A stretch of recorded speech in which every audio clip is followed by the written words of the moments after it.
अगर ये वास्तविकता है जो सबकी है, आपकी है, तो आपने यदि इसी वास्तविकता से छुट्टी पाने के लिए, इन्हीं बंधनों से मुक्त होने के लिए, यदि आपने संत मत की शिक्षा जो अत्यंत सरल है और जिसे आसानी से निभाया जा सकता है, मनुष्य के साधारण जीवन के दिनचर्या में ही इसे बखूबी निभाया जा सकता है, तो आप भी अपने जीवन में दिनचर्या से संलग्न है, तो फिर क्या कारण हुआ कि आपने उसे निभाया नहीं और वो वांछित फल जो इसके अंदर निहित है, इसके अंदर मौजूद है, उससे आप अपरिचित रहे। तो जैसा मैंने कहा कि आपका तन और मन है, यदि आपका कथन है कि तन साधारण तौर पर ठीक ठाक है और दुनिया का उचित सब कर्तव्यों का पालन कर रहा है, तो फिर तन को दोषी करना कि वो परमार्थ बाधक है, बिल्कुल निराधार है, जायज नहीं है। यदि तन दोषी नहीं तो फिर दोषी कौन है? दोषी जाहिर है मन ही है। मन जो अनेक इच्छाओं, लालसाओं, आकांक्षाओं से भरा हुआ है, जो कल्पना के घोड़े उड़ाता रहता है और जो आपको जागृत और स्वप्न दोनों में चंचल रखता है, उसी को तो बांधना है और साधना भी उसी से करवाना है। तो जाहिर है कि एक खास ट्रेनिंग की जरूरत होती है। आपने देखा होगा कि जो लोग घोड़े का व्यापार करते हैं, तो उस घोड़े को उनको जब वो ट्रेन करते हैं, जब उसको सिखाते हैं, काम के लायक बनाते हैं, तभी उसकी कीमत बनती है।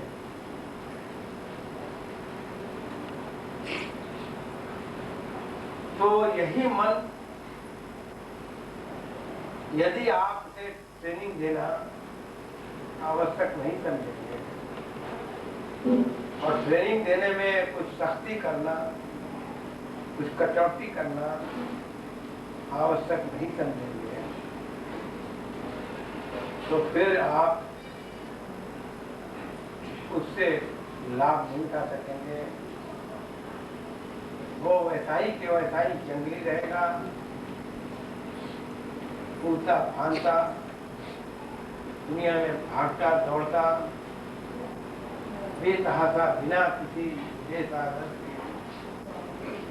दौड़ता दिखाई देगा और अंत में दुख देता हुआ आपके मत्थे पर अनेक संस्कारों का बोझ और पुनः जन्म के कारण को चिंता करता हुआ गायब हो जाएगा।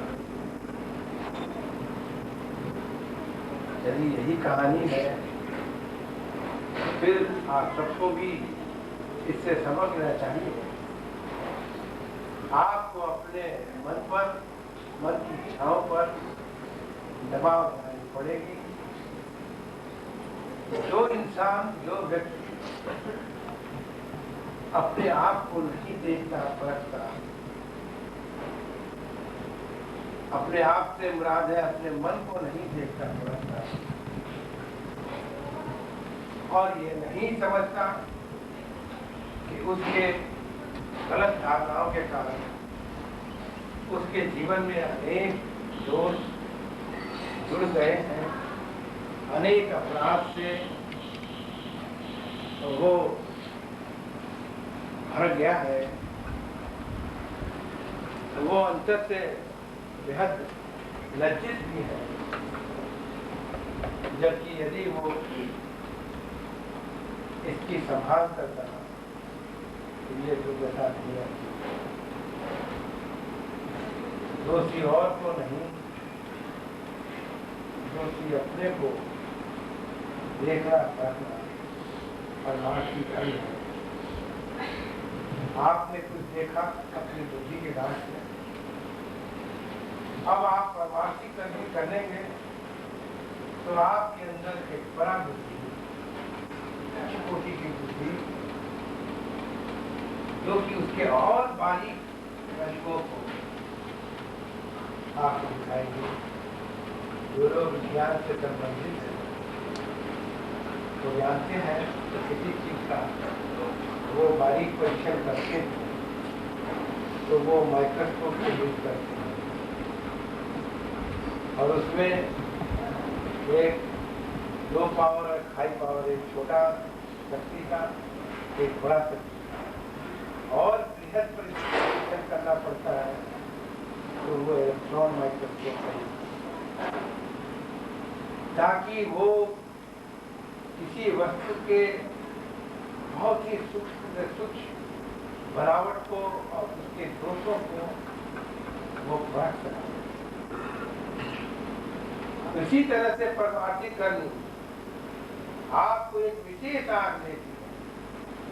आपने अपने एक मन को देखा है, उसके कुछ दोषों से परिचित है, लेकिन जिस दिन आपको परमार्थी आंख मिलेगी उसके सूक्ष्म से सूक्ष्म कारण दोषों के, उसके हर एक पहलू से जानकारी होगी और तभी आप इसके स्वामी होंगे। जब तक मनुष्य अपने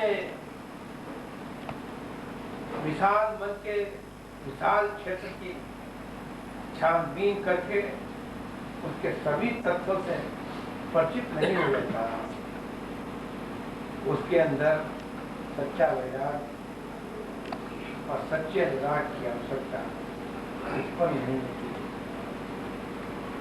और आपको बताया जाता है कि परमार्थ की गाड़ी तेजी से इन्हीं दो पहियों पर चलती है, जो वैराग और अनुराग दोनों बदस्तूर साथ साथ चलने चाहिए। ये ठीक है कि एक अवस्था के बाद आपको वैराग को भी त्याग करना पड़ता है, लेकिन वो तो बहुत ही ऊंची अवस्था है। इसलिए यदि वांछित फल चाहते हैं तो बातचीत से अपने लिए नसीहत देनी पड़ेगी। जो आदमी अपने मन के अंगों से परिचित नहीं है, वो रास्ते मत के योग नहीं है, संपूर्ण के योग नहीं है, उसका उद्धार का समय बहुत दूर है। लेकिन जो परिचित है लेकिन उसका परिचय अभी बहुत ही कम है, तो वो पूर्ण परिचय प्राप्त करने के लिए संत मत के शरणागत होकर संत मत की क्रिया को अपनाकर उस कमी को जो 1000 वर्ष में पूरी होती वो 2-4 वर्ष में पूरा करते। जो अनेकों जन्म की कहानी थी उसका परिचय प्राप्त करने का वो इसी जन्म के एक बहुत से छोटे हिस्से से प्राप्त किया। और इस प्रकार उद्धार की गाड़ी तेजी से चलने शुरू होती। मन का परिचय अपने आप में प्रगति है। अपने आप में तरक्की है, ये गिरावट नहीं है। दुनिया में बड़े से बड़े दोषी अपने को निर्दोष कहता है, निर्लज होकर निर्दोष कहने के जरा सा भी शिक्षा। इसलिए और दुनिया का सबसे शुद्ध से शुद्ध आत्मा जो शुद्ध आत्मा है, अपने को महादोषी कहता है। अब सारी दुनिया इन्हीं दोनों के बीच में है। अब आप देखें कि आपकी समझ किस ओर ज्यादा झुकी है। क्या आप अपने दोस्तों पर पर्दा ढकने उचित समझते हैं या उसको निकालना उचित समझते हैं? निकालना कठिन काम है। उसके लिए आपको सत्य करने की मदद लेनी पड़ेगी, सच्चे संयोग की मदद लेनी पड़ेगी। और इसी प्रकार से इंसान के अंदर जागरण की क्रिया होती है। इसलिए निराशा की कोई गुंजाइश नहीं। सिर्फ अपने दृष्टि को इस बातचीत की रोशनी में साफ करके वास्तविकता को तोड़ना चाहिए। अगर संयोग समझ की बल और अंतर में विशेष समझ ज्ञान उत्पन्न करके आपके अंदर जागरण की क्रिया करता है, तो आपको इसी को चलाना चाहिए। और धीरे धीरे आपकी रफ्तार तेज हो जाएगी और जो मंजिल या जो लक्ष्य असंभव और अत्यंत दूर दिखाई देता है, वो आपके सामने है।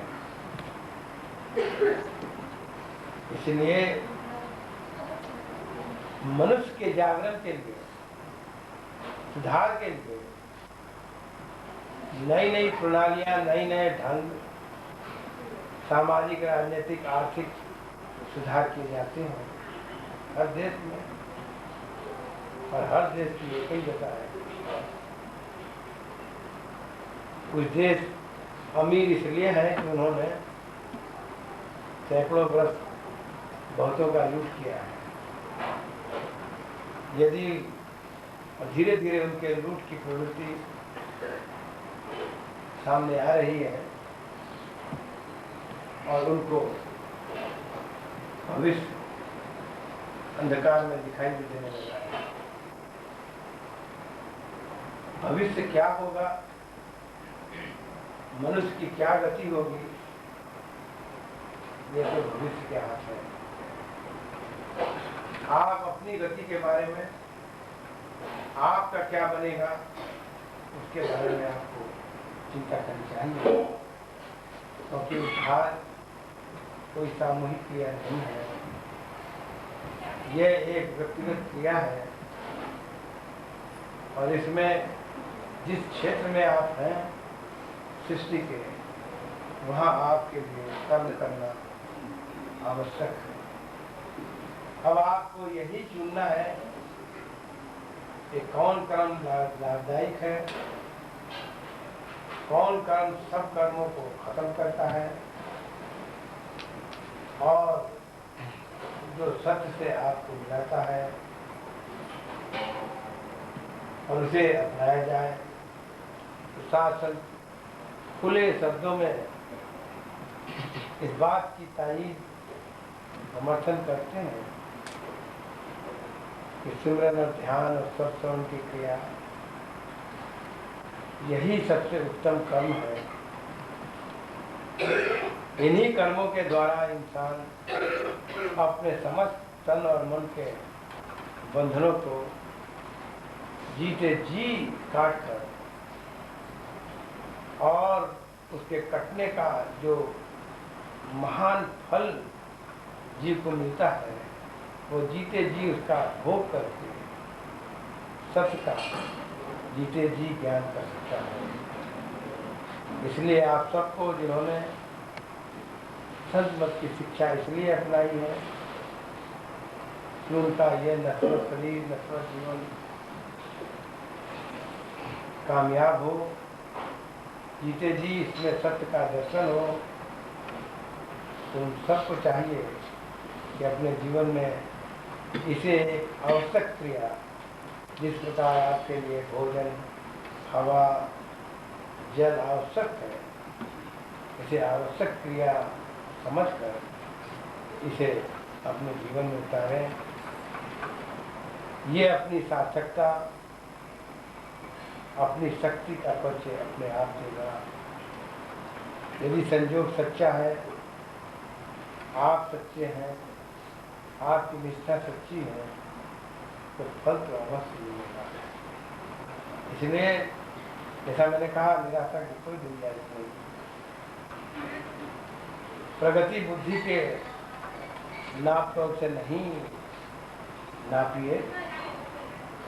प्रगति जिस प्रकार से संत बताते हैं उस दृष्टिकोण में नापिए कि आप किस दिशा में कितना गए हैं और आपको आगे किस दिशा में कितना जाना है। अगर आप इन बातों पर ध्यान देंगे तो आपके मन में अटूट श्रद्धा, विश्वास, प्रेम और दम शक्ति अंतर्मुख होने के लिए सदैव मिलती रहेगी। और इस तरह से एक हारी हुई बाजी जीत में बदल जाएगी। जीवन का सरकार इसी प्रकार करना चाहिए।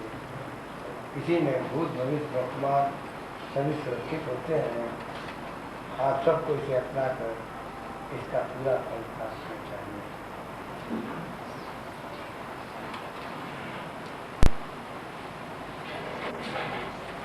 I always beg for English.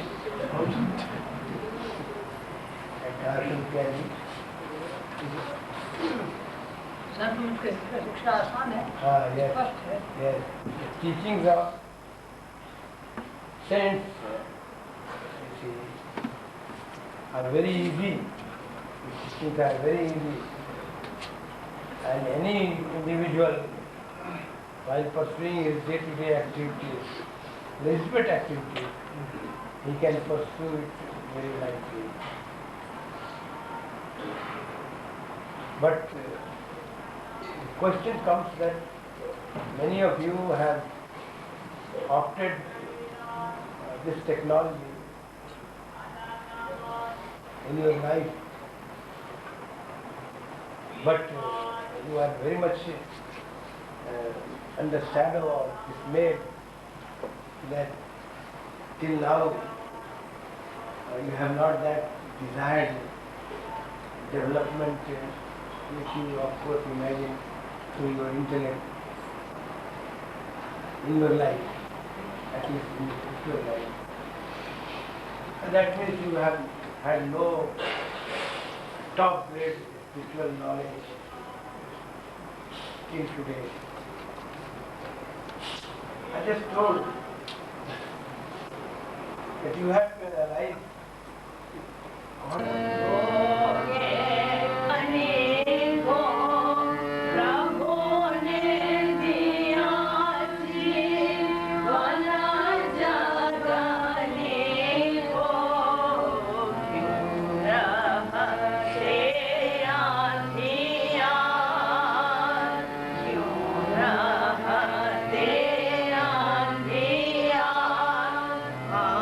आई में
Savithi hoya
Naked in good days. And what have you assessed, what is your achievement? You have always got the key. जिनके लिए तुम किए हो सब कुछ किया कैसा व्यवहार? And for whom you dedicated your whole life, how they have acted, how they have behaved. It's not that it is only with you, it is universal. ऐसा नहीं, ये हुआ तुम ही संग, होगे सब संसार। ये सब होता है, all the world. प्रभु ने दिया जीवन जगने को, क्यों रहना?